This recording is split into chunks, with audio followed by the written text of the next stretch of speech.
जय श्री राम। शंखनाद में आपका स्वागत है। ये पंक्तियां तो आपने सुनी ही होंगी कि बोए बीज बबूल का तो आम कहां से खाए। अब अघाड़ी में उद्धव ठाकरे के साथ कुछ ऐसा ही हो रहा है। उन्होंने अपने लालच में महाविकास अघाड़ी से गठबंधन तो कर लिया, लेकिन अब उन्हें रोज नए नए कांटे चुभ रहे हैं और अब एक नया कांटा उन्हें कांग्रेस से लगा है। कांग्रेस उनके पीछे पड़ गई है।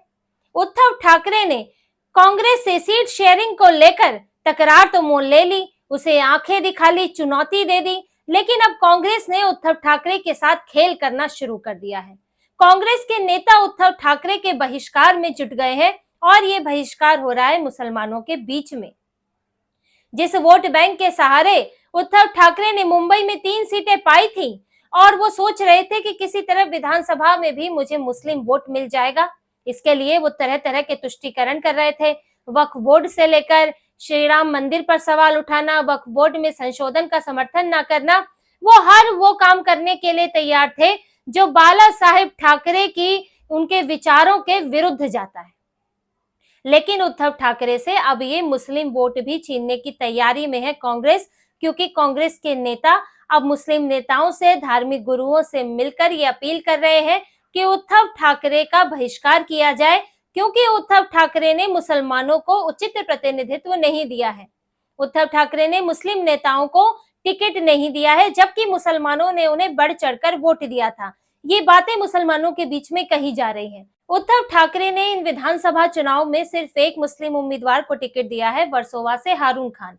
अब इस बात को कांग्रेस नेता मुद्दा बना रहे हैं और जगह जगह मुसलमानों के बीच में इसका प्रचार कर रहे हैं। हाल ही में कांग्रेस नेता बायकुल्ला से कांग्रेस नेता यूसुफ अब्राहनी ने कई मुस्लिम नेताओं और संगठनों और धार्मिक नेताओं से बातचीत की, मुस्लिम धार्मिक नेताओं से बातचीत की और उन्हें उद्धव ठाकरे के बहिष्कार के लिए कहा। जो यूसुफ अब्राहनी है, उन्होंने यही कहा कि मुसलमानों ने उद्धव ठाकरे को बढ़ चढ़कर वोट दिया था। लोकसभा चुनाव में उद्धव ठाकरे को मुस्लिम इलाकों से जो बूथ है उनके मोहल्ले में, वहां पर उद्धव ठाकरे को बढ़ चढ़कर वोट मिले, क्योंकि वो गठबंधन में थे, अघाड़ी के गठबंधन में थे और उन्हें बीजेपी के खिलाफ मुसलमानों ने वोट दिया। लेकिन उद्धव ठाकरे ने पलटकर मुस्लिम नेताओं को टिकट नहीं दिया और सिर्फ एक मुस्लिम नेता को टिकट दिया। इसके अलावा दूसरे मुद्दे भी उठाए गए उसमें कि वक्फ बोर्ड संशोधन बिल पर उद्धव ठाकरे ने उसका विरोध नहीं किया, वॉकआउट कर दिया, जबकि कांग्रेस ने भी विरोध किया था, एनसीपी ने भी विरोध किया था, लेकिन उद्धव ठाकरे ने अपना स्टैंड स्पष्ट नहीं किया। और इसके बाद मातोश्री के सामने, आपको याद होगा कि कई मुस्लिम नेताओं ने विरोध प्रदर्शन भी किया था मातोश्री के सामने कि हमारे वोट का हमें हिसाब दो।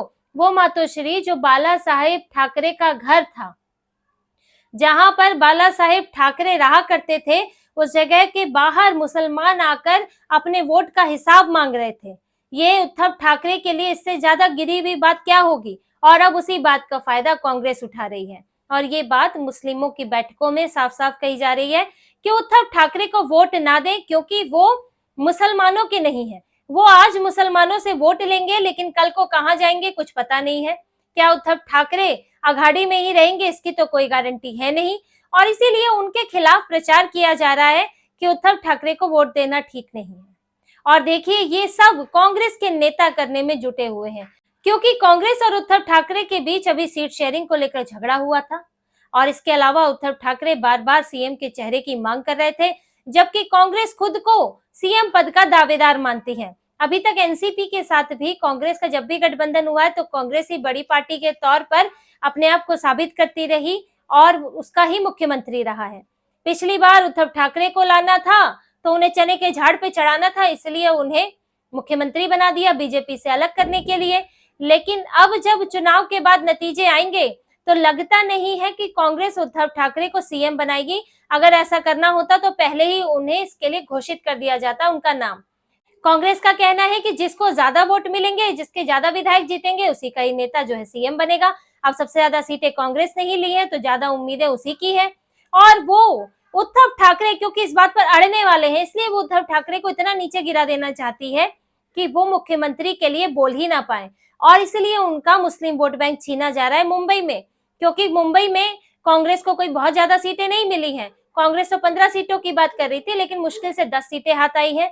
सबसे ज्यादा 20 सीटें करीब उद्धव ठाकरे ने ली है और एनसीपी के पास भी कुछ ज्यादा सीटें नहीं है, 6-7 सीटों के साथ ही एनसीपी भी लड़ रही है।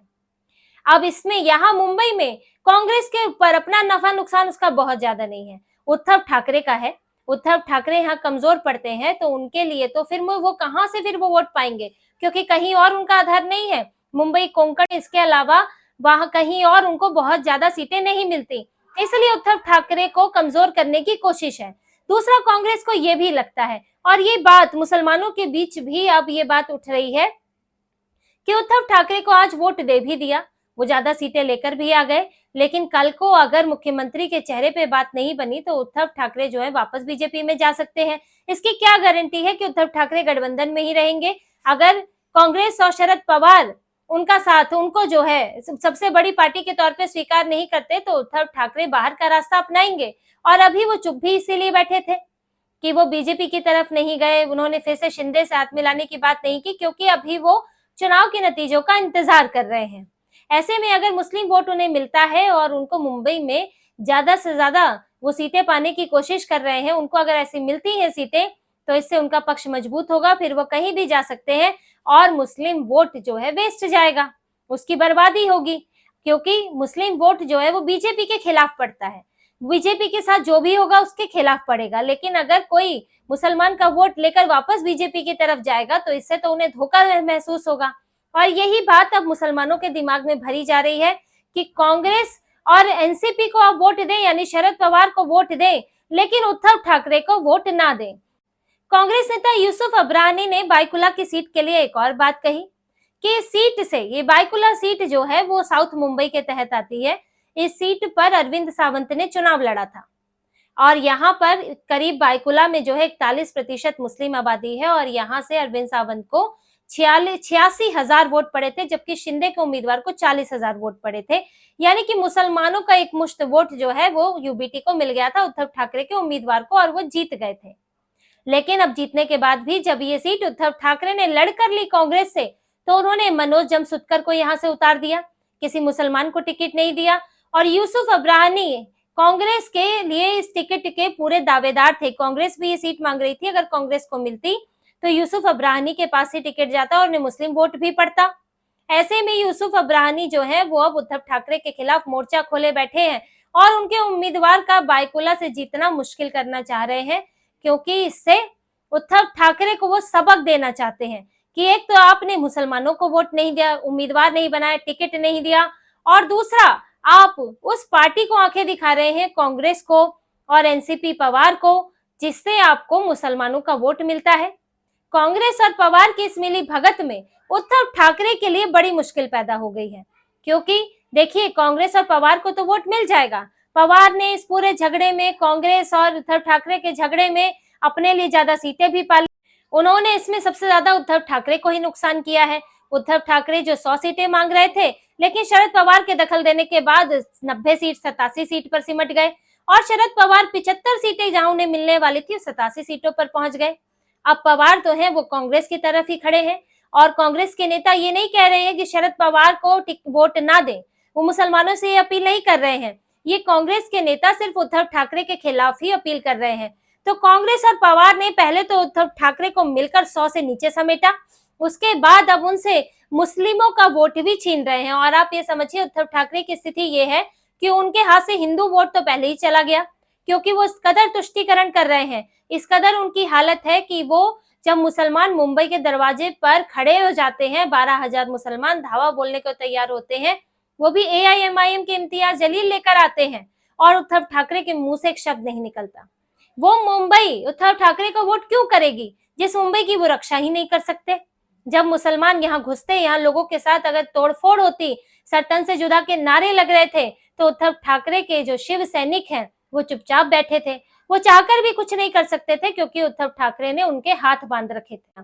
तो ये सब देखते हुए और उनकी हिंदू विरोधी नीतियों को देखते हुए उनसे हिंदू वोट तो छिटक गया है, लेकिन अब मुसलमान वोट भी छिटकाने की कोशिश है और इस काम में कांग्रेस पूरी तरह से जुटी हुई है।